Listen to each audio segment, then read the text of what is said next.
从手机、手表到矿泉水，生活中到处都是品牌。不过，在这么多的品牌当中，要如何能够脱颖而出，让消费者有印象，这是现在台湾品牌厂最大的难题。而台湾的品牌厂宏基和宏达电去年纷纷陷入亏损，今年又要如何来拼突围呢？我们今天非常荣幸邀请到了欧洲品牌教父 Zazel 和他的合伙人、品牌领袖学院的院长白婷院长来接受我们的专访。Hello, nice to meet you.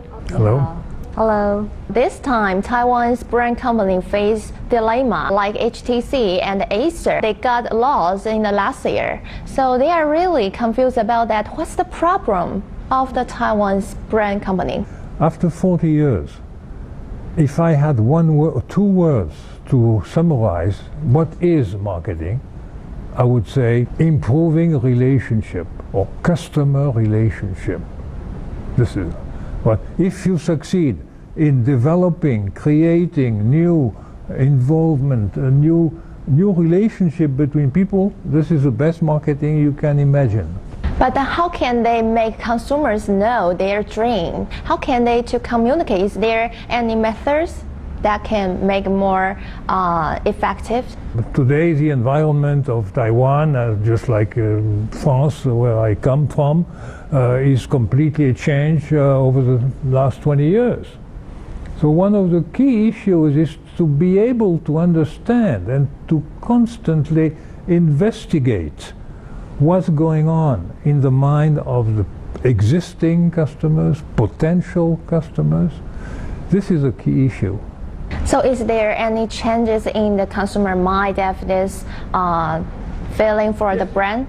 Today it's interesting to see how much people, more they grow, more they are not so much sensitive about the object. In the luxury business, a watch, a fashion necklace is an object, an item you want to buy, you want to acquire. Today, the consumers are moving from objects to experiences. They want to live through something they have not had a chance to live through. For example, a big flight to the moon. Well, not yet. They want to be facing some special events that they have never dreamed of. So this is the role of the marketing people, to be creative enough to imagine, those opportunities to be given to those people who already have a Louis Vuitton bag, a Cartier watch, and a Chanel perfume. They don't want any more. As soon as they reach 40, 45, they are much more interested in discovering a new sense for their life. And this tendency go down. Usually, people were reacting when they were 55, 60. Now, when they are already only 30 years old, they look at social media, social responsibility. They want to, as I said before, they want to discover a new sense of your life. Mm-hmm. They want to feel useful to the city, and you have to communicate that, I think. You talk about the experiential marketing, right? And how can this brand company to combine this experience to their brand dream, to the consumers to have this experience exactly? Asus and HTC, they make their one-day experience marketing, like they held a car party. Is that fit this concept? Today, a lot of people feel isolated. Even with a mobile on all the time, they are isolated, and they are looking for some way of belonging to some clubs, associations, and so on. And one way, I don't know if it's feasible with HEC, but with all those other companies, For example, I remember Christian Dior one day. I mean, I was in Singapore, and the man in charge of Dior told me, you know, when we have one woman who buys or man who buys a Dior product, we take their name, address, and we start to communicate with them, telling them, you belong from now on to the Dior Club. And that means that every other month you will receive a little newsletter. Every trimester, a little brochure. You will be invited in a special dinner, and so on. People today have to fight their own isolation. And developing private clubs, associations, whatever you can imagine, to gather people and giving them a chance to exchange, to raise questions.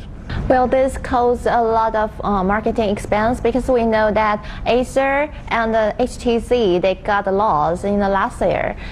Many years ago, I was involved in building up the network of direct selling companies. And direct selling companies, you know, are involved in selling their products, not in store, but in the home or in hotel rooms or coffee shops. And the way to develop those networks, those huge networks, you know, companies like Avon, Amway, they have 5-6 million people belonging to the same network.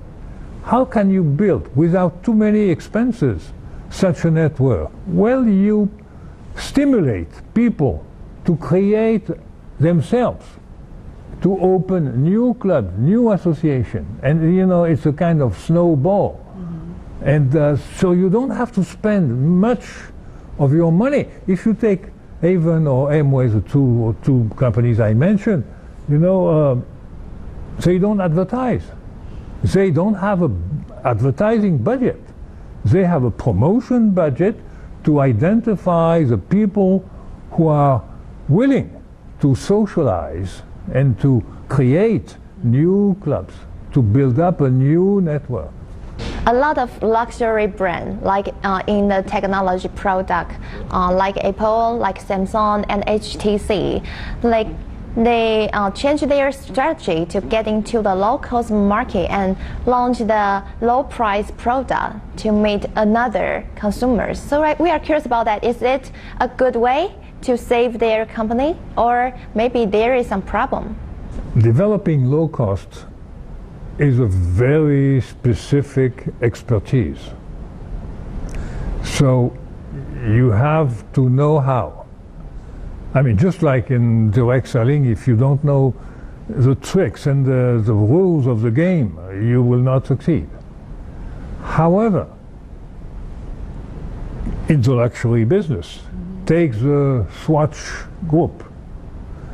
You know, the Swatch Group is selling watches for $20, but also very high-priced watches.